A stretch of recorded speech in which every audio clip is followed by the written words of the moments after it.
If I like the sound, I don't want to have to try to chase that sound later. I get the right sound up front, and then I commit to that sound.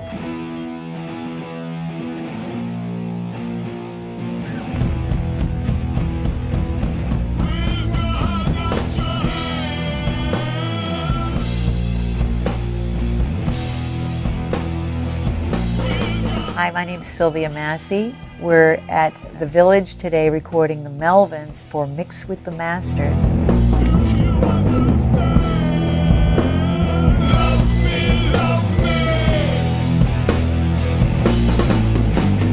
Really lucky to be here in Studio A, and I love Studio A at the Village because of this fabulous analog console. It's from about 1972-73 era. It's called an 8048 Neve, and the thing that's special about it is it has really good mic preamplifiers and EQ, and the EQ model in this Neve is a 1081 EQ, and there's also a bank of 1073 EQs. At home where I live in Oregon, I have a studio, and I also have an old Neve. It's an 8038 with 1073 EQs, so I'm very familiar with this console. It is also called a split console, and in the 70s, that was a basic way that the consoles were laid out. So I'll give you a little description of what a split console is. In essence, it's two consoles in one. One part of the console is used for microphone inputs and outputs, and in this console, it's this section right here. And then there's another bank of microphone inputs down here also. But the split part of it is that there's a second set of routing, and that's the returns, and this is called a monitor section. And in this Neve, the monitor section is here. So in essence, your microphones will come into the input section, and it starts with the mic preamplifier. And it goes through the EQ. This one is a 1081 EQ. Then it's routed through this fader. You can select the level that you want to send out to your recorder. The recorder is a Pro Tools system here at the Village. So I use these buses here to select what track I want the microphone to go to. Here I've got a whole bunch of microphones prepared for the Melvin session. And there's some fun things. We'll talk about that a little later, some of the fun things that I have set up for this session, because if you're familiar with the Melvins, they're a bit of a crazy, noisy band. And so I've prepared some things that will hopefully please them and please us as we're recording their songs today. So here we go. A little reminder of what we just talked about. Mic pre. The mic comes in here, it goes out the fader, it goes out the bus to the recorder. Then the recorder plays back through the monitor section. So if I go to track 1 on my Pro Tools and I select output 1 is going to return here. So my microphones are over here, the Pro Tools return is here. And that's how we, in the olden days, would do this type of recording. And we're lucky enough to do that today with the Melvins. So let's talk about a few things that I have prepared for the Melvins session today. There are the standard assortment of drum microphones, and I start down here with the kick track. It's a kick drum microphone, and I've chosen a 421 microphone, a Sennheiser 421 microphone for that. And I also have a sub mic set up on that kick drum, and I'll show you that in a minute. It's a homemade jobby made from a speaker. Then we have snare mics. I've set up 3 different snare mics. There's a SM57, which is a Shure mic, on the top head of the snare. There's also an SM81 mic on the top head, but it's a secondary microphone because I have that going through a compressor just to get a snap. And the type of compressor that I'm using to get that snap is a DBX 160, and you'll see over here in a rack. So that I'm blending together with the SM57 Shure to get that snappy sound on the snare. Then I also have a mic underneath the snare.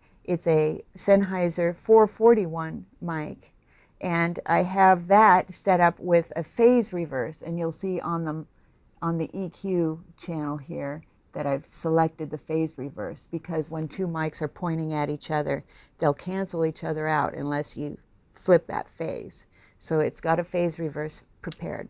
Then we've got our standard hat mic and ride mic. Those are both KM54 Neumann tube mics, and those should be very sweet sounding on the hat and ride cymbals on the drums. On the top of the tom, we're using an AKG C12A, which is a pretty fancy tube mic. It's the predecessor to the AKG 414, if you're familiar with that mic, but this is the tube version. So we're actually using that on the top of the tom for a rich, snappy tone on the top. And then I also have a mic on the bottom of the tom, and that's a 421, also a Sennheiser 421, and they're pointing at each other, so I've got the phase reverse also selected on that bottom mic, because these mics are basically pointed at each other. So we have two toms on this drum kit, and both those toms have the same kind of mic arrangement. Then for the overheads, I have something very special. It's an MS configuration on an AKG C24 mic. The C24 is the stereo version of AKG's C12 mic, and it's hard to find these mics. Luckily, the Village has this mic. It's extremely expensive if you can find one. So we're going to use it today. And what I've done is I've got it set up in an MS configuration. The way I do that is I take one of the capsules and have it pointing straight down over the cymbals, because I'm recording the cymbals with this. Then with the side, I have the other capsule set up for a figure 8 on the sides. And I take that single signal that comes from that figure 8 and I mult it in the patch bay with a phase reverse patch cable. And I've found that reversing the phase in the patch bay is much better than just reversing it on the channel like this. So I'm doing a special setup for that mic to get this really wide picture. And when I worked with Tool on Undertow, that's how we recorded the cymbals on Danny Carey's drum kit. So I'm going to use it again for the Melvins today. Also, we have a pair of U67 mics, which are really nice Neumann tube mics. Those are set up for the room. It's a small room here at the Village, but I think we can make it sound real big with some good quality tube mics and compression. So because I want to play with that compression and play with the room sounds, I'm going to have some extra special types of effect tracks in this recording. One is a mono room mic, and it's the microphone is a special one that I brought. It's a JZ black hole mic, and I'll show it to you in a minute. The mic is set up in front of the drum kit to get the whole picture, and I'll have compression on it. I actually have compression set up right now. It's a distressor. Also, there's a special crush mic set up in front of the drum kit, more inside the drum kit. You'll see that one that is basically over the right side of the kick drum, drummer's perspective. And it's a Shure ribbon mic. It is also being crushed, this time with an Teletronics LA2A compressor. I like that crush kind of sound on the drums, so I'm having a lot of variety here with the types of crush sounds I'm recording. One of my favorite things to do in recording drums is to record a special hose, and I have a Shure SM57 actually pointing into that hose, taped and then draped underneath the drum kit, and that gets the sound of the drum kit without the sound of the cymbals. So when I use that in a compressor, it doesn't accentuate those cymbals, especially the hi-hat. So it's a really useful tool, and it'll round out the middle of the drum kit sound. So I've got the hose, okay. What else do I have? Oh, today I've set up a special mic inside the piano. There's a grand piano in the room. We're not actually going to record piano, But I've got a half cock on the lid of the piano, so it's barely open, and we've put a microphone in there. It's a AKG 414 microphone, and then I put a bunch of sandbags to weigh down the sustain pedal on the piano so that it's open and sustaining all the time.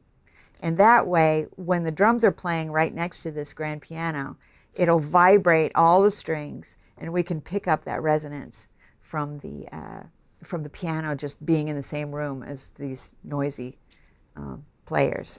So that's going to be a fun one. And again, I'm using compression on that. I'm using the second Teletronics LA2A that's in the rack. So what else do we have? That's what I've got for the drums. Actually, we do have one other mic set up for the drums, and that's an old telephone that I've converted to become a microphone. And I talk about how to do this conversion in my book, Recording Unhinged. If you're interested in making your own, it's really easy. All you need is the handset from an old telephone. Anyway, I've got that taped to a mic stand out in the room, and that'll pick up the drums also. So when I'm recording drums, I like to combine microphones and commit them to single tracks. So for instance, these toms, I'm committing the top and bottom mics to be summed together through a bus and then summed to one track in Pro Tools. The snare also, I've got 3 mics on the snare. I'm combining them all 3 to one track, and I do that through the buzzing system on the Neve. And I'll also take the 3 channels that I'm using for the overhead MS, and I'll commit those down to one stereo pair of tracks. Also, I like to combine guitars in the same way, to use several mics on a guitar cabinet and combine them through buzzing and commit. And I think it's important to commit, especially with these type of acoustic instruments. There's something that happens if you just record one mic to one track, one mic to one track, and combine them later. It never quite sounds as full and rich as when you do the buzzing and combination before you record. I also like to use some compression when I'm recording. If I like the sound, I don't want to have to try to chase that sound later. I get the right sound up front, and then I commit to that sound. You can do that with some digital plugins in actually freezing those tracks, but I like to do it on the analog front, and I love the analog front end and the graininess and the excitement that you can get from analog pre's.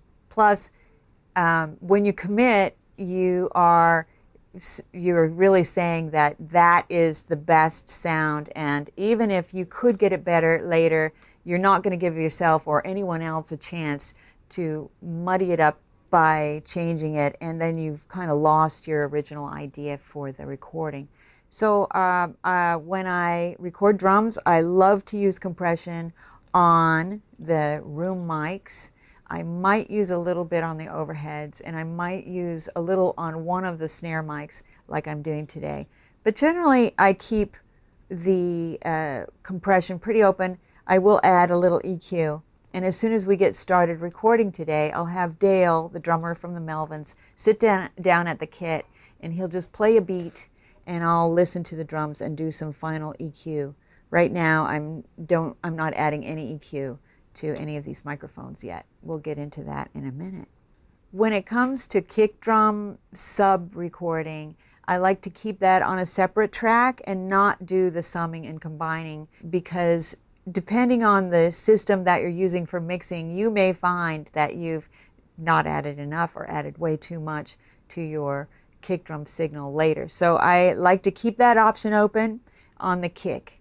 We are also recording a sub today, a sub mic on the bass, and I'll do the same thing. I'll keep that on a separate track in case that we want to take away or add a little more later. We will have that option. But most of the time, I am all about commitment. Today we're recording a bass amp that's made by Dark Glass. It's a Finnish company, and they have created a solid state bass amp called Microtubes. We're using that and it's a really exciting new design. So we have that set up, and I'm recording the bass DI in front of that amp, then we're recording a separate track with the amp. Again, I like to keep that option open later because the DI, in case there's something wrong, I can send this signal out to another bass amp later and reamp and create a new bass tone if I need to. So I'm keeping that separate. For the bass also, I'm using compression with 1176 compressors. These are analog compressors that are in the rack, and they're excellent for bass recording. So I'm recording the bass DI into a UA 1176 and then to a single track. The bass amp is also being recorded through compression to the track. For the bass DI, I prefer to use Countryman DIs. So I'll actually carry my Countryman 2 session. I've tried the tube DIs on bass and I really have not liked them. I've had consistent success with the Countryman DIs, so I always use them. So for guitar, I have many colors that I've created for today's session with the Melvins. And Buzz has a very particular sound. It's quite noisy. He uses some pedals. So we are accommodating him with a solid state amp by Gibson. It's from the 70s. It's an old beast with a spring reverb in it. And then we have a Trainer. It's a custom mod on this Trainer amp. And those two amps are our main sound for the guitars. And so I have two mics on each of those guitar cabs, a 57 and a 421 on one of the cabs, and the second cab has a 57 and a Royer 121 ribbon. And it's a beautiful mic. That is a beautiful mic if you get a chance to use it. I highly recommend it. Those guitar mics are going into 1073 Neve modules down here on this end of the Neve console. I'm really happy with my results from using 1073 EQ on guitars, so I've chosen those channels specifically for the guitar mics.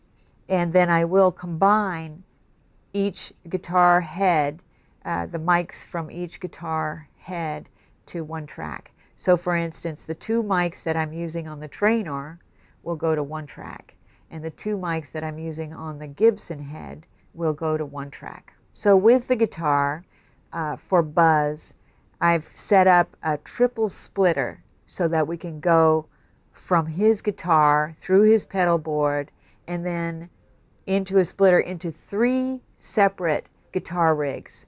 And each rig has an amp and a separate cab. So we have the Gibson head and a separate cab. We have the Trainer head and separate cab. And then the third rig is a kind of a monstrosity built out of an old GK bass head being used as a preamp, and out of that going into a Crest amplifier to be used as the power amp. And then out of that, the speaker out of that is actually set up to run the audio through a power drill. The drill is not powered by anything but the audio coming out of the speaker jack. So the guitar sound is going through this drill and then on the way to the speaker. So you'll hear the sound of a drill, the drill electronics, on the way to the speaker on that third rig. The special thing about it is that when he hits certain notes and certain sustains on his guitar, it actually starts the motor running. So you'll actually hear the whir of the motor in the drill on that third rig. So that's kind of a extra special thing that we have set up for tracking today. We'll do some other experiments later. Okay, so we have drums, we have bass, we have guitar. I have some scratch vocal mics set up in the room, but I expect that we'll be actually recording vocals separately later. Guitars have no compression, and I generally don't record guitars with compression. And I generally don't use compression in the mixing for guitars either. That may change today, I don't know. We'll see. But generally I start with no compression on the guitars. But I do sum the mics together and commit them on the way to the recorder. The difference between the EQ in this section of the board and the EQ down there, these are 1081 EQs, and there you have a lot more choices, frequency choices on the 1081. The 1073 I like for simplicity. It's a fixed high end, and the frequencies that you can select on the 1073 are very few, and they're just the right frequencies for guitar. So I will always use the 1073s if I can to record guitars.